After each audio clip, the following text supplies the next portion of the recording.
Good day everyone. In today's video, mag-repair po tayo ng DB Audio subwoofer. Ang problema ng may-ari nito ay wala daw power ang kanyang subwoofer. So kung makita naman natin dyan, yung lead ay hindi nakailaw, ang green light lead niya. Ito pala ang hitsura ng kanyang subwoofer.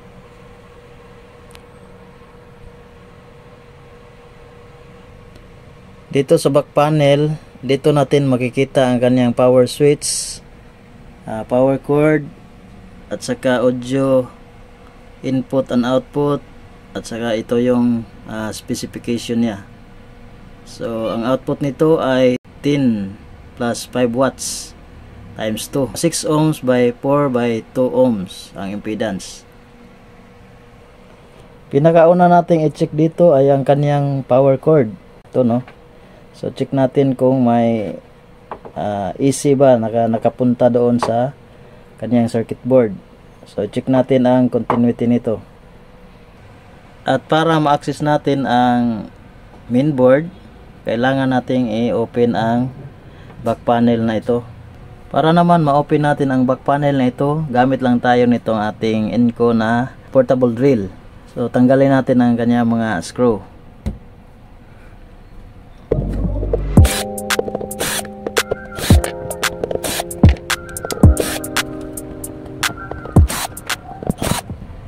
Okay, tanggal na. Axe. Ayan, yan yung board nya. So kung makita natin, oh. So ito yung kanyang main subwoofer. Lagyan lang natin itong mga screw dito para di mawala. Okay. Ngayon, dahil walang power ito ang ating suspitsahan. Ito ang possible na may problema, itong kanyang power cord. Check muna natin dito kung may continuity ba siya, gamit lamang ang ating digital multitester. So una, itatanggalin natin to at i-check natin end to end. At ngayon ay natanggal na natin ang kanyang sockets. Check natin ang continuity nito. Baka dito lang yung problema, baka dito may putol ba dito sa ilalim, di natin alam. So check natin ang continuity. So with the use of this Habo tester, checking its continuity. Balik natin. Siguraduhan nyo lang guys na wala itong power hand, hindi nakasaksak itong cable na to, para safe po tayo, hindi tayo makakuryente. Dito sa likod, ito yung kanyang contacts. So ito dalawa. Ayan, dalawa. So dyan tayo mag-test kung may connection ba to. So check natin yung tester natin. Dapat tumunog yan pag magka-short, ibig sabihin may continuity. So tandaan nyo guys, ito ang dalawang terminal na to, ayon yung nagko-connect sa ating plug. Ito, male plug natin. So check muna natin if wala bang shorted dito. So wala naman, mabuti, walang shorted. So ngayon, lagay natin isa dyan, tapos dito naman sa plug, check natin. Check continuity, check. Ayan, wala. So dito, oh wala din. Oh wala din. Galawin natin. Wala, no? Wala. So sa kabila na naman. Kabila, ikot natin. Ayan. So check natin ulit. Oh, mayroon. So mayroon. Ang isa dito sa kabila. So wala. So diyan mayroon. So paglipat natin ito dito, ayan, dapat tumunog dito kung meron siyang continuity. So wala. So dito ang problema. So wala itong contact ang isang terminal, isang line. So kaya wala siyang power. So ang gawin natin dito ay tanggalin natin to, try natin tong putulin. Kasi papalitan lang natin to ng plug. Ayan na tayo dito. Mga gaya nito, no? So tatanggalin natin, try natin tong putulin dito. At saka i-check na natin ulit ang continuity. So ayusin ko lang muna.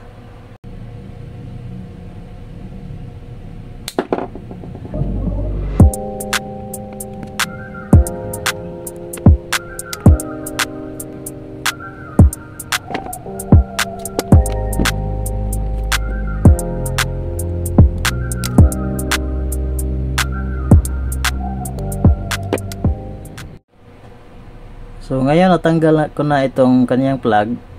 I-check natin ulit ito kapag may continuity na ba siya. Check ulit. Okay, wala. Kabila. Yay, parang umuki kabila ayos. So ito naman ang brown. Dito yon. Dito lang palang problema. So may impedance to, may resistance. So hindi open siya. So dapat open lang talaga. So ayos. So ang gawin natin guys ay lagyan natin ito ng male flag, no? So ikabit ko muna ito. Ito nakabit na natin ng maayos ang ipagpalit natin na male flag. So ngayon test na natin ulit ang continuity.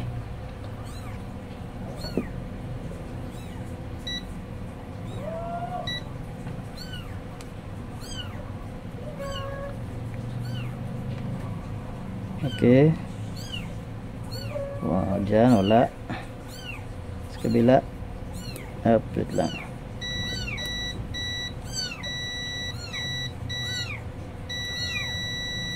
Okay. Other side naman.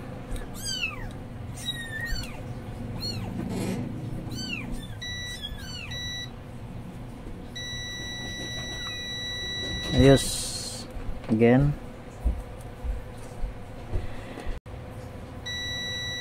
So ayos na. So plug na natin to sa wall outlet. Okay. Tapos on naman natin kung nag-ilaw ba kanyang power lead. Okay, mayroon na. Pag nagbi-blink na yung green lead, so ibig sabihin may power na yung ating amplifier board. At dahil ang subwoofer na ito ay walang Bluetooth, try natin na lagyan ng ito USB with music. Tingnan natin kung mag-play ba siya ng audio.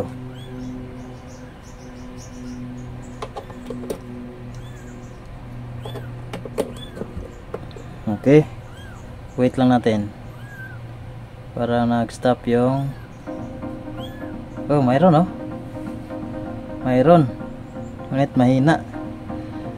Sa yung volume nito, ito volume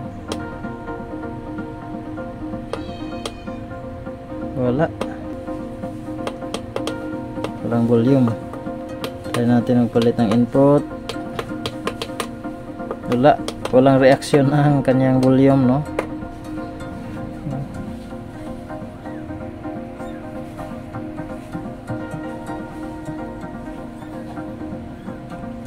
So wala siya. Try natin hold, previous or volume plus. Wala siya guys. Minus, volume minus. Wala din, no? Yung play or volume minus, wala. Next, volume minus. Walang reaction itong push button niya guys.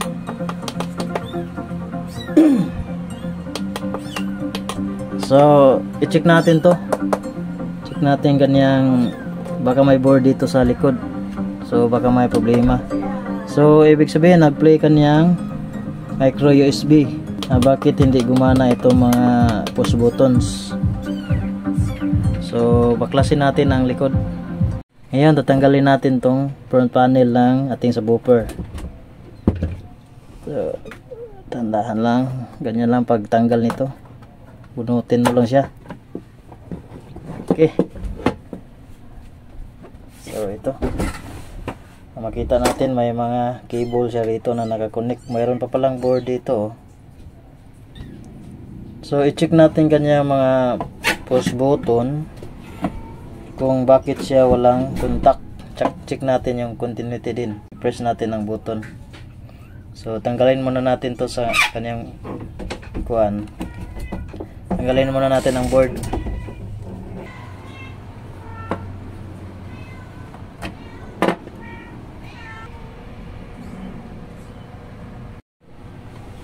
At ngayon natanggal natin ang kanyang front panel, so ma-access na natin ang kanyang board. So off ang board. So dito sa likod nito kanyang mga push button switch.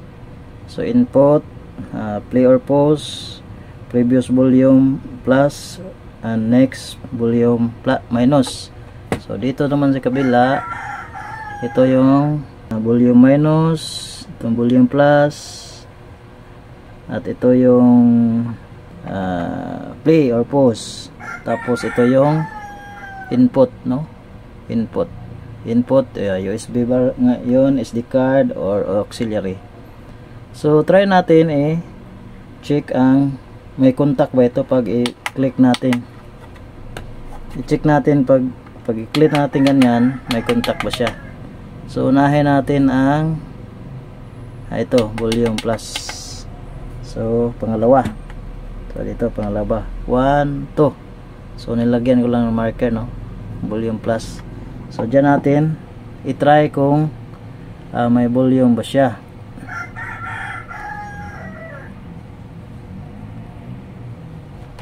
So yan. Itong apat na terminal na to, ito yung push button connection. So itong dalawa connected yan, ito ring dalawa sa baba connected din. So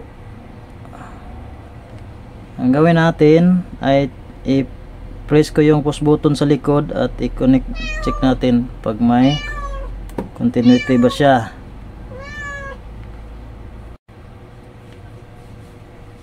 So hindi pa siya naka press, so ibig sabihin open pa to. So mayroon siyang resistance na 40 kilo ohm. So click natin, dapat mag short, dapat yan. So wala, no, walang reaction. So ganun pa rin. Oh, wala. So ganun pa rin siya. So ibig sabihin itong volume may problema. So ito namang volume minus, tayo naman natin push button, click din natin. So wala din. So mayroon siyang 85 kilo ohms. Walang reaction, no? Walang reaction pag i-click natin sa likod. So dito siguro ito yung problema. So, kanina na pag-test natin ay wala siyang parang wala siyang reaction. Dito naman sa play or pause. Wait lang. Okay. Wala din. Ito rin naman sa input. Try natin itong sa input. Tignan mo, mayroon yan ha. So dito naman tayo sa input. So click natin sa input, push button niya, push natin. Natago na yung tester natin, pero pag mag-click tayo dapat tumunog yan pag may contact. So mag-click niya, marinig niyo yung click. So wala, no, walang contact. So mayroon pa rin siyang 46 kilo ohms. So open na talaga to. So wala na tong contact, mga push button na to. So wala siyang contact. So ngayon ang kailangan ko lang dito ay ang gusto ng may-ari, palagyan ito ng Bluetooth kapag ma-okay siya. So kapag ino-on natin, mahina ang kanyang volume. Ngayon sabi niya hindi na daw siya bibili ng mga push button switch. So ang kailangan lang naman natin dito ay ang kanyang volume plus. Kasi pag tuwing ino-on mo siya, ang default niya is mahina yung volume, pero marinig mo na may audio siya, pero mahirap siya angatan yung volume. So ngayon ang gawin ko dito ay itong volume plus na push button, i-short ko na lang to para pag default niya, pag on niya, diretso siyang mag volume plus hanggang masagad, no, ang volume. Kasi lagyan ko man ito ng Bluetooth later, doon ka na lang mag-control sa kanyang Bluetooth controller. So i-short ko muna to.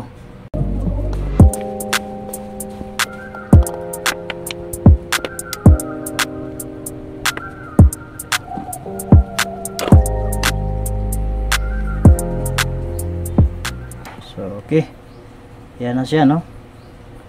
Yan, so shorted na yan ang volume plus. So yung ibang push button dyan, di na natin galawin yan. So ngayon nakabit na natin ang kanyang front panel at na-short na natin itong volume positive, at try na natin i-on yung ating subwoofer.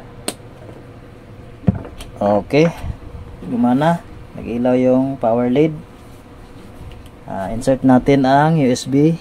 Tingnan natin pag mag volume plus ba siya or mag increase ba kanyang volume by default.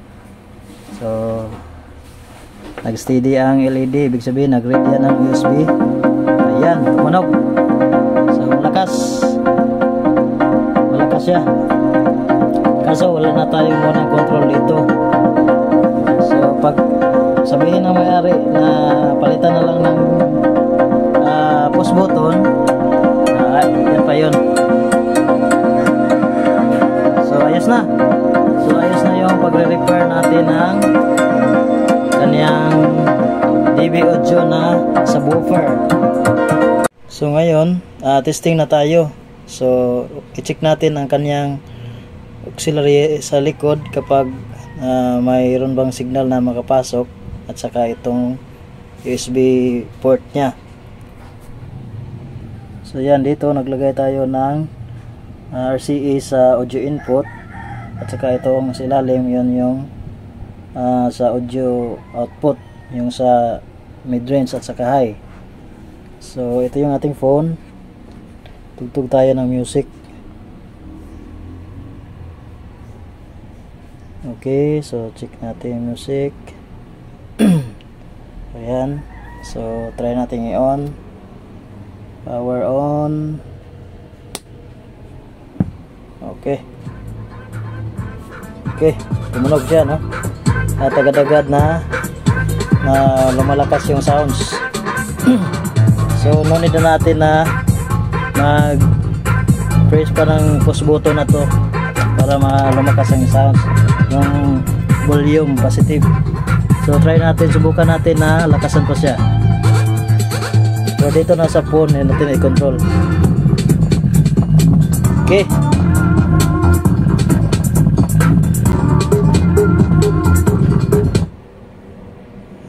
so maayos na po ang ating DB audio na subwoofer. So ayos na po siya.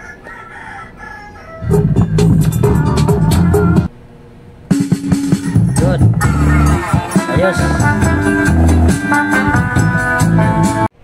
Now in conclusion, gumana na ang ating subwoofer na may problema ang kanya palang problema ay yung power cord niya, no? So parang may putol yata yon sa pinaka yan, dito ang banda, dito may putol yata yan sa ilalim. So ang ginawa natin, pinutol natin siya at nilagyan natin ng male plug. So ngayon, ang pangalawa niyang problema ay dito naman sa kanyang push button, no? Lahat na itong push button na tong apat ay wala nang silbi, no? Wala nang contact. So open na siya palagi. At ang kanya ding USB ay gumana, USB input. Itong kanyang RCA audio input gumana rin. So dahil hindi na gustong bumili ng may-ari nito ng yung push button switch, dahil sabi niya na maglagay daw siya dito ng palagyan daw niya nito ng Bluetooth. So may bibilhin tayo na Bluetooth module, lagay natin siya dito, no, para automatic na doon tayo mag-control ng volume at saka ng kanyang input. So in next video guys, lagyan natin ito ng Bluetooth module para direct na nating makonect sa phone. So maraming salamat sa panonood ng ating pag-repair ng DB audio subwoofer na to. Until the next video guys, don't forget to share and subscribe. Thank you very much for watching.